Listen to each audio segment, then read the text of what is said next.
Last year we spoke about how to do Haggalah, like a condensed thing about doing Haggalah. That was rather practical with all kinds of toys and examples. Today I'm going to talk about some shaylas that have to do with doing Libun, or some issues of how to do Libun. The first and biggest question that people talk about is what kind of temperature do you look for when you're trying to do Libun? A person wants to do Libun, so what does that require for Haggalah? We know what it is. The water has to be boiling. Okay, so it's easy enough. You see the bubbles and the water's boiling. So what do you have to do in order to make Libun? So there's a Bavli and Yerushalmi about it. One says that it has to be shetasher klipasei. It has to start like to peel layers come off of the kli. And one says in Tzaitzis Nitzin that when you put heat to it, it sparks. It's almost like pieces of burnt coming out of it. And that's brought in Shulchan Aruch here. Those shouldn't be brought in there. We don't see those kind of things. When we do Libun to Kalim, we don't see anything like that. Rebelsi explained that the reason for that is because what you're seeing when the klipa peels off, or when the Tzaitzis Nitzin, is really burning away the impurities in the kli. The metals, when they come out of the ground, have all kinds of other things in it that are undesirable. So when you do Libun, those simonim that Chazal are giving us are simonim that tell us that you're burning away those impurities. Of course, the burning impurities is not the ikka part of the Libun, but it shows you that you've gotten the metal hot enough to do what the Libun is. Okay, so what happened when they made the kli itself? A certain amount does. The more you do it, the more it comes out. Now, in our kelim are so purified, that's never going to happen to us, because their kelim are not as refined as ours are. So ours, when you're going to do that, you're not going to get any tzaitzis nitzin or tashlik klipasei. Isn't they went back the nitzotzos? They flew by themselves, or if they're if they have a blast? So it's a good question. I'm not sure. I'm not sure if that's what it means. It could be that that's what it means. In which case you would see it by ours also. The way Rebelsi explained it, that the tashlik klipasei for sure, and even tzaitzis nitzin is just those are just impurities that you're seeing burning away. It's like you see if you do a sheet pan. When you do Libun kal to a sheet pan just to clean it, you see materials burning. You see your torch, but then when you go like around the seams, you see mamish stuff burning because that's the be'en that's burning. That's not nitzaitis. No. I know that. I'm just saying as a dogma of what the nitzaitis would be is, you would see aside from your own fire, you have other things that are being burnt that are going on in there. And for that reason, we use a shear that's not brought in the Gemara. We use a shear that in the Chuvas Maimoni brings a shear that has to turn red hot. Okay, that's the shear that he gives. It's not brought in the Gemara. It's not brought in Shulchan Aruch. But we use that shear as our measure for whether something should have Libun because we don't see the other shearim. Okay, the other shear that the Gemara brings don't come to us. So we use that shear itself. Okay, so just an interesting side to that is Rabbi Henry once explained that the reason why this type of kashering is called Libun. The reason why we call it Libun, the word Libun comes from the word bavam, like white, is because when you heat a metal, it first turns red hot, when it gets very hot, and then it turns white hot, and then it melts. Okay, turning white hot is the very last stage before it's about to liquefy, and therefore when the Chazal call this method, it's not the Torah, the Chazal use the term Libun, they mean is the process, it's the beginning of the process of the metal turning white. So the Chuvas Maimoni's understanding is not shayach that they meant you should actually turn it white hot, because white hot is a second away from it melting. Okay, so that can't be. So he understood that what Chazal meant when they said Libun, they meant is the beginning of that process. This piece of metal is nice and silvery gray color. When it starts that process of changing of something that will eventually lead to becoming white, to being mislabain, it'll becoming white, that's what we call that's a certain type of kashering. So red hot is just as good. It doesn't have to get all the way to white. It has to be on the way to becoming white. That process has begun. When it started switching from looking like a nice old piece of metal to getting towards white, that's when it happened. And that has two nafkaminas. What that hezbollah that I just gave to you has two nafkaminas. And the nafkaminas, first of all, if that's correct, if that havana of what Chazal meant, and of what the Chuvas Maimoni means is, when you want to see something that has to be red hot, it doesn't have to turn cherry red. It doesn't have to turn bright red, like in your toaster. The coils turn bright red. It doesn't have to get all the way there. You just have to start that process that it becomes going from being nice metal to being even the beginnings of that turning red hot. The point is we're heading in the beginning of the process of getting towards white. Beginning means any beginning. So red is the only way to describe it. How do you know this beginning? So I just explained to you. The Heinemann said it's called Libun because That's the last thing. what? That's the last thing. Yeah. So it's the beginning. When the Kashrus Maimoni says it has to be red hot.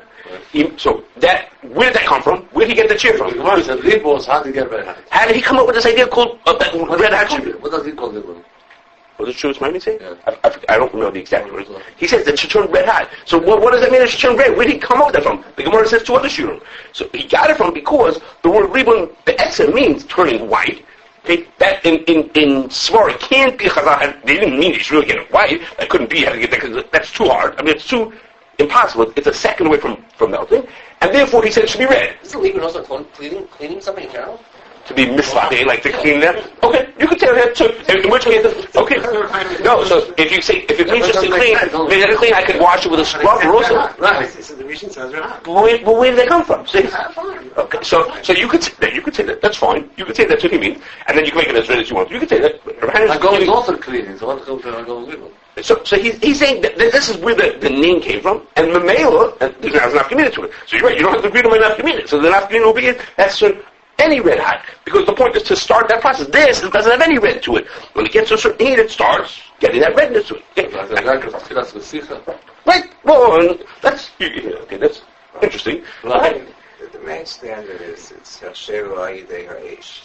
That's when we're using Libun. So Libun is just like a convenient term. But the main thing is that you should be mashir it Ayidei Ha'ish. I know, but how much Aish do you want to put onto it? I think say the word Libun per se. That's right. So, but Taviru, but Aish, just like Hagolah is the word that we use for Ayidei Mayim for So what are you supposed to do with your Aish? How much Aish should you put? Okay, so the Gemara gives one shear, and so where did this Kashrus Maimoni come up with another shear from? I don't know if there's anything magical about the word Libun.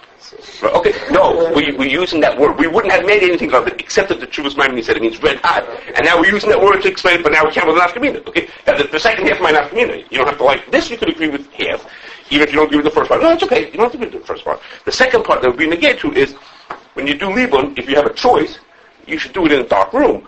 Because in a dark room, you're going to see the redness faster than in a bright room.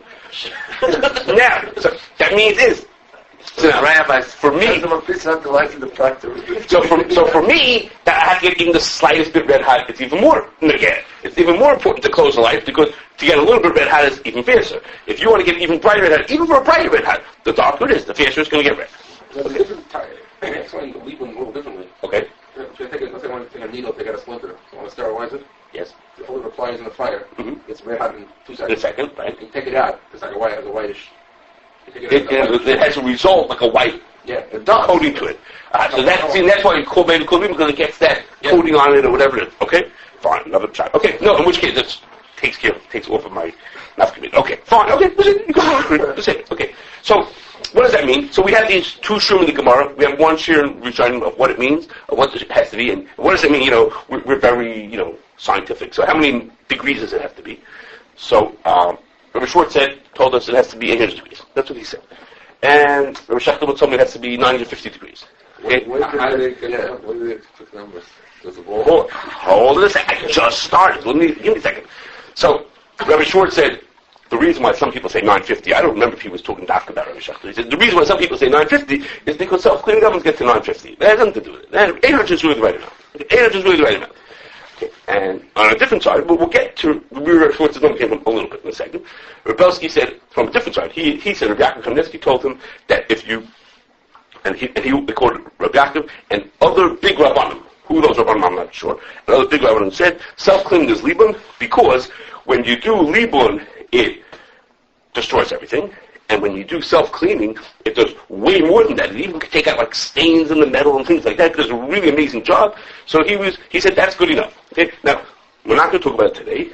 We want to talk about it. Low temperature something. That I remember to say. But we'll get into it in a second, which is that Rabbi Yaakov and Rabbi Yossi were big into this idea that Kashering with Libun is very much a combination of time and temperature.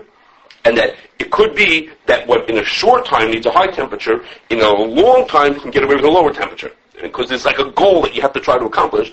And it could be, so self-cleaning, that he's not focusing on the number that's in the self-cleaning, but a self-cleaning cycle takes many hours of very high temperatures. And so he's not pointing at a number. He's saying is that many hours of that much time, Lamais has that effect. And therefore, the result, we come out with a result that to us looks as good as what a Libun did in sort of in traditional way, and therefore they decided that was good enough. Okay, so in passing, I'm just going to mention.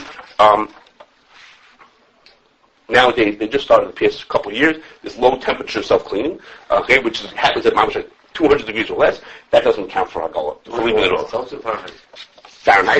Fahrenheit.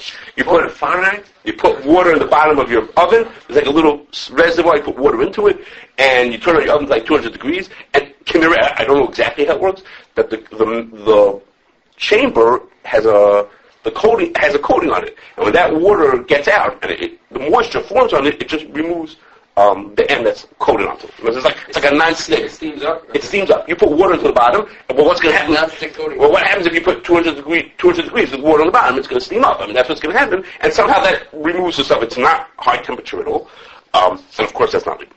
Okay, I just throw it out. And I'll mention.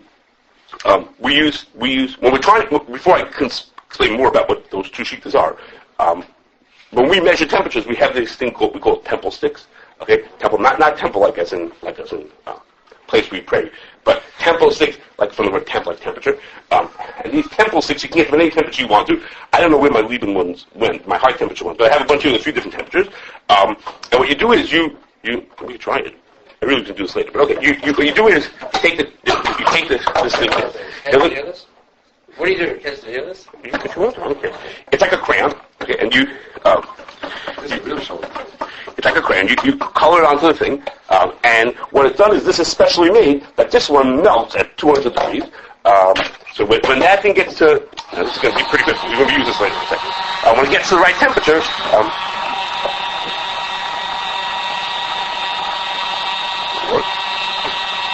It's going to happen when it melts.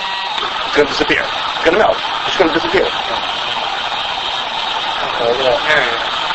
Okay. So now, I should have done two of them at the same time. That's what I did. Let's put on a second one. I'm sorry. Put on a second one. Could you hold this for a second? It's hot. Not useful of the headphone. Does it say it on that? It doesn't. Okay. Yeah, I can't. Yeah, it looks like a lifeline. No, this one is not working very well. You can set this one is the 200.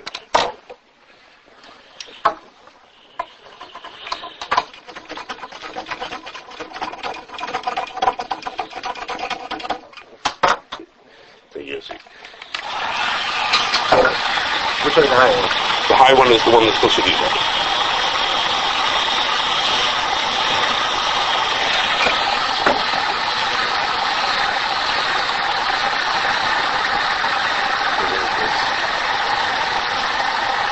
So at this point, the lower one's melted. I've got what a high one is. Like,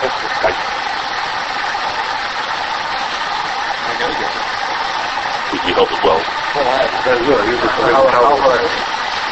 We'll get to Libun Town in a second. Okay, so now it's getting hot. You see it's starting to melt?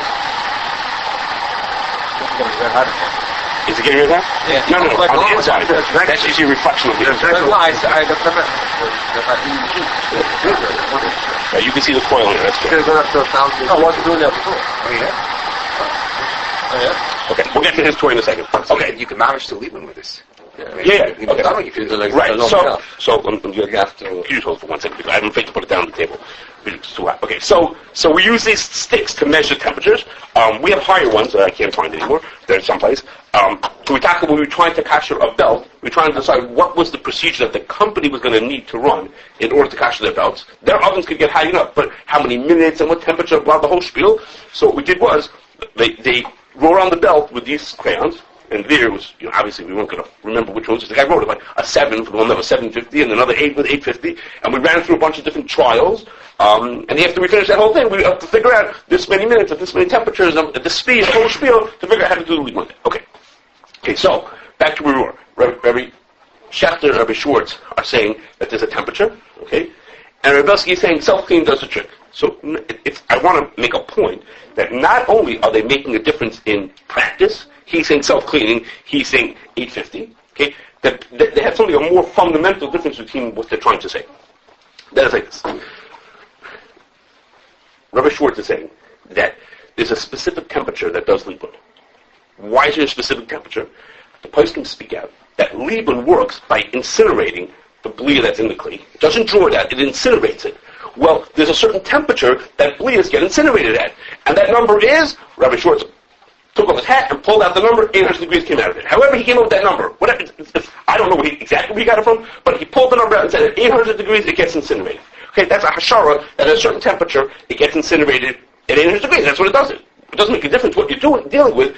When it gets to that temperature, you've done the trick. Rebelsky looks at it differently. He says that what we're looking for is, the Gemara said, we have to burn out impurities. We have to get to the point that it would burn out impurities. The Rishonim said it has to get red hot. Okay, well, all metals don't turn red hot, and all impurities don't burn out at the same temperature. There isn't a fixed temperature that metals turn red hot at. Okay, it varies very broadly between one metal and the next. So it's a whole science to figure out these things. So we can't use a judgment and say there's a fixed temperature, because there isn't. It's not fixed. It depends from kli to kli. Okay, so one is looking at what we're trying to accomplish, and now we switch sides. This is the shitasa regarding what nitzotas are. I mean that. Yeah, okay, you could say that, but Rebelsky's looking just at the shurim we were given. Just say the shurim we were given. Right, he's saying that those fluctuate. They fluctuate from kli to kli. It doesn't make a difference how you're going to say it. In all things, they fluctuate from metal to metal, from kli to kli. So that means that it can't be a fixed temperature. And Rabbi Schwartz is saying, you're right that those shiur might fluctuate from kli to kli, but the goal we're trying to do is to burn out the blias that are in there. We're trying to incinerate them, or we'll incinerate at whatever temperature, that's what works. Okay, now, there's two kashas, or two nafkaminas, call it how you want to, between these, and that's like this. The first is, if you want to do Libun to a kli cheres, it's clear that you could do Libun to kli cheres. Okay, that's clear in place. It's that you could do Libun to a kli cheres. Okay, well, the thing is, as far as I understand, a kli cheres doesn't have any tzaitzis nitzin, doesn't turn red hot. Okay, there is such a thing as ceramics that turn red hot. What? No. Okay, stop. Kli cheres has there's a separate din, we'll talk about it later, that you can't kasher something if you're afraid you're going to break it. So why you have to be masil. The kitchen. The words of Chazal in the kitchen. There's a tonight that has to be inside, not outside. No. What? You do, no. The din is you have. It has to be Chazal kitchen. No, that's not the din. Correct. But Chazal kitchen, obviously, you're correct. afraid of it breaking. Rabbi Risa is saying it. Okay. Rabbi Risa is saying what the Rosh says. The Rosh says that the din is you have to do Libun. Machzir l'kishen is the way to prove that you're taking it seriously. But that's not the shear. The shear is not Machzir l'kishen. That's not what you have to do. You have to do Libun to it. And if you want me to Chazal kitchen. No. Machzir l'kishen is not the shear. Machzir l'kishen is a way to make sure that the person. Well, you're not afraid of it. Do it inside, you get it, right? If you do what? If you do bifnim. If you do the fire on the inside, yes. Okay. I mean, that's a Chazal kitchen. Yeah, but the Hazir kitchen is to make sure that I'm going to do it for real. That I'm not playing games. But what's the shear? The shear is not to be on Hazir kitchen. The shear is to do regular Libun. Well, guess what? You can't get it red hot by sticking the ceramic into a fire, or even into the kitchen. It's not going to turn red hot. Okay, so it's a kasha. If the shear. Yeah, for Tumat Torah. But we're not doing that Tumat Torah. But if we're so how are you going to do it if you're going by the shear of Nitzaitis Nitzin? It ain't going to happen. Okay, but now we have the opposite question on the other way of looking at it. Okay, the Torah gives us a lot of metals that you can kasher. It talks about metal. I should say you can kasher. So it talks about different metals. Okay, well, tin melts at 450 degrees. Okay, so how are you going to do Libun at 800 degrees if it melts at 450 degrees? What are you going to do? Keep on heating it up until you have tin soup? What are you going to do? You can't keep cooking it to 800 degrees. It doesn't work. So if you see that there's a set shear for it, so what are you going to do? You can't do it? It's not possible? Can't do even? Is it maybe, so tin has a special way out? What do you do with it? So that tin gives us the impression that it does depend on the metals. How can it be that there's a set temperature? How can it be that there's a set temperature, and that temperature is like 800, 900 degrees, when we have metals, I don't mean unusual, someone made special carbon polymers to build airplanes out of. I mean, metals like that existed in times of Chazal, in times of Torah, tin, and you can't catch it with Libun. Okay, so there's just questions, or just nafkaminas, however you want to say it, between the... Doesn't it get red hot like lesson? Of course it is. So if you say, I'm going to just look to get like Rebelsky's approach, I'm going to look for those types of shur, look for it should look like that, I'll be satisfied with that. But if you say, Rabbi Schwartz is I pick a number. I want 800 degrees. And it's a set amount. Doesn't matter what metal you're using. It could be iron, steel, aluminum, that's over 800 degrees. I mean, just saying that the metals that we have that don't melt at that less than that temperature are 800. Okay. That's what you said he said. That's not what he said he said.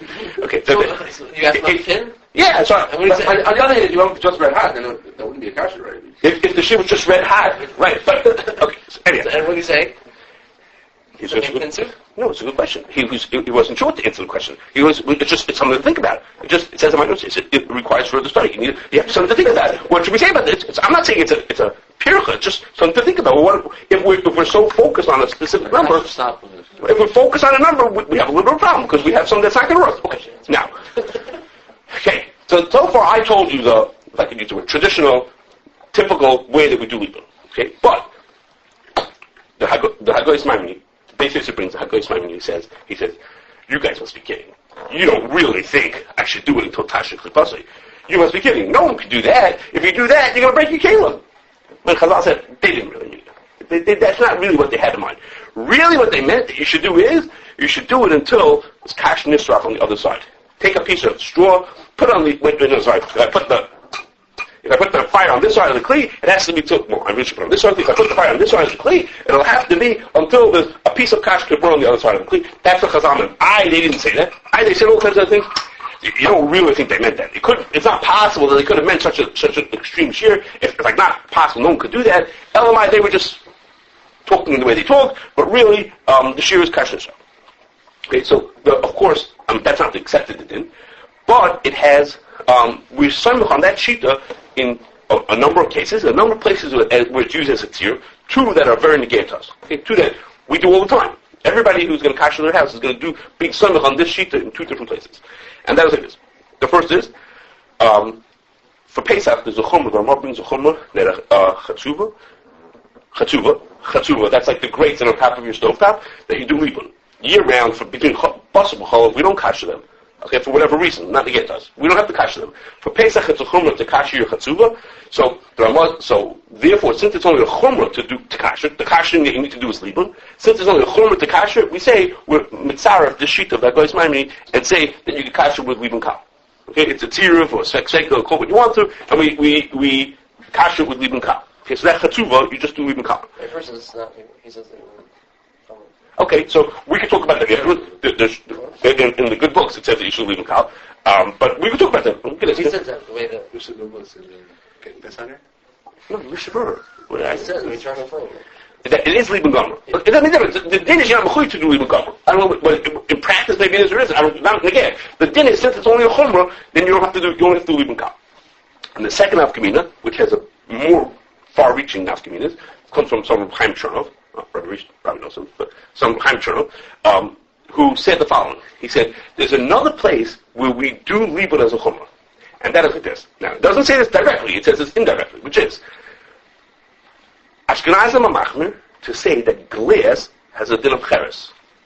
That's what Rambam says at the end of the simon, that glass has a din of cheres. Machaber says glass is a din, is not belay at all. Okay, and we're machmir to the extreme opposite, that it's like glass. So that's like cheres. That's like cheres. Well, what's the din of cheres? So we always tell people, well, it's glass, you can't kasher it. That's not really the full truth. The full truth is, you have to do libun to it. Obviously, you're not going to do libun to your glass. So therefore, we say you can't kasher it. So there's a step in the middle that we're skipping. Really, you need to do libun because it's cheres. Well, you can't do libun. So therefore, just don't kasher. So he says, so therefore, since it's only a chumrah to not kasher glass, to treat glass like cheres, therefore you could kasher it instead of with libun gomer, you could do libun kal. Now, that has some nafkaminas to specific cases, but it has nafkamin to everybody, to just about everybody, because the inside of your oven is really coated with glass. Because the inside of your oven is coated with something called porcelain enamel. Because that's the inside of your oven is made out of something, lots of surfaces in your kitchen, but particularly the inside of your oven is made of porcelain enamel. Every time you say that, you think of my oven. I got metal or something. Okay, so we've gone through this 20 times, but in a home oven, the metal is metal coated with glass. The entire surface inside of the oven? Correct. The whole bottom, top. Right. Your oven? Your grates also? Your grates not the grate. No, not the grate. Not the grate. The walls, the surfaces. My oven is made out of metal. Okay. So it says oven is made out of metal, but everybody else's oven in the world is made out of porcelain enamel.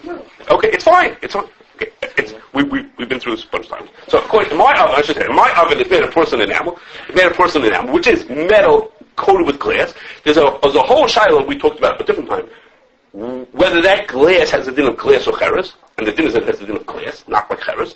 But let's say it doesn't have the din of cheres. It's a whole shiloh, but it should have the din of cheres. But no, okay, it has the din of glass.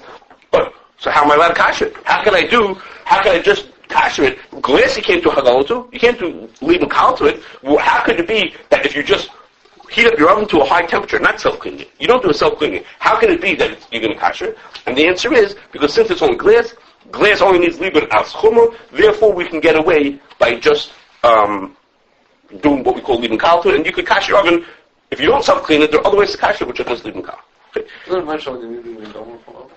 So, I don't think it's a printed tshuva, but Rav Belsky says that every year, at the end of the Shabbos Haggadah Drasha, the last thing he would say was, and don't forget, you need to use an insert in your oven because you need Libun Gomer. What you said? That's what he said. Every year, the last thing of his Shabbos Haggadah Drasha was, and don't forget, you need to Libun Gomer. Okay? That's a question. I'm not sure why. But that's what, I don't think he said it because of the glass. He had Yossi's oven. I don't think he said because of the glass. It's only steam. It's a good question. I can't ask him. I don't know what the reason for why he said that was. He wasn't talking about self-cleaning ovens. Right, but why doesn't he leave him gomer? The question is, why doesn't he leave him gomer altogether? So he would tell people you can't do, you have to leave him gomer, and therefore you should use an insert. Right, the point is he wouldn't have said that about our ovens. Because Because the self-cleaning. Yeah. Oh, because of self-cleaning. Yeah, I understand. But we would tell people you can kasher without self-cleaning. So what was his reason for being machmer? I mean, I can tell you our shita. Our shita he can hold like, but I don't believe he held like. There is a shita. There's a Brim Gadol who says that the zayah that comes out of dry items makes the surface that it hits need libun. So if you make challahs in your oven, the vapors that come out of those challahs that hit the surface is something that makes the surface need libun, because if it's actually dry, but we don't pass like that. It's such a shit. You don't even say no. No, I don't know what the reason is. But Rebbe says every single year at the end of the drasha, the last words were whatever the drasha was about. It could have been about charoises. It makes difference. The end of the drasha was, and don't forget, your oven needs to leave gum, and therefore use an insert. I don't say. That's it. Okay. Okay, so now, when I just told you that there's a Hagoyis Maimoni who says that this Libun really means something else, it has a name. Okay, we call that thing Libun Kal. That's what we call it. And we call the other one Libun Gomer. Of course, those are not Gemara words. The Gemara says Libun, but to differentiate, we call this Libun Gomer and this Libun Kal. There's really two or sort of three different types of Libun Kal. Okay? And it's worth hearing the nafkamina between them. What the Hagoyis Maimoni just described was Libun, what we'll call Libun Kal, that takes the place of Libun. He says when the Gemara says, every time in the Shulchan Aruch says do Libun, it doesn't mean it. It means what I call Libun Kal. Every time that the din says do Libun, do this thing called Libun Kal, which is until there's Kashrus. That's what you're required to do. What temperature, to help us put it into perspective, what I'm about to say, what temperature does the metal have to get to on the other side? Okay, I put the fire on this side. What temperature does it have to get to on this side to be considered Libun Kal? In the area of 450 degrees is when Kashrus Nisraf. Okay? So it's Kashrus. That's one thing. The Mordechai says, it's really doing from a Gemara. The Mordechai says that there's another thing. You could do Libun Kal as a replacement for Hagolah. Every time it says Shulchan Aruch do Hagolah, you could do something different. You could use fire to kasher with that also. And over there he says like this: the shear is until it's Yatzel Etzba on the other side. If you want to measure that, I'm a little editorializing in the middle here, but if you want to measure that without burning your hands, okay, you don't want to put your hands onto it to find out it is, use a piece of straw to be your measure as to whether you hit Yatzel at this point. Okay, he doesn't say the part about not burning your hands. Okay, but if you want to measure it, then put a piece of straw there. Okay, so the shear is Yatzel at this point, and the way to measure it, a practical way is, if you don't have a heat gun, you use a piece of straw.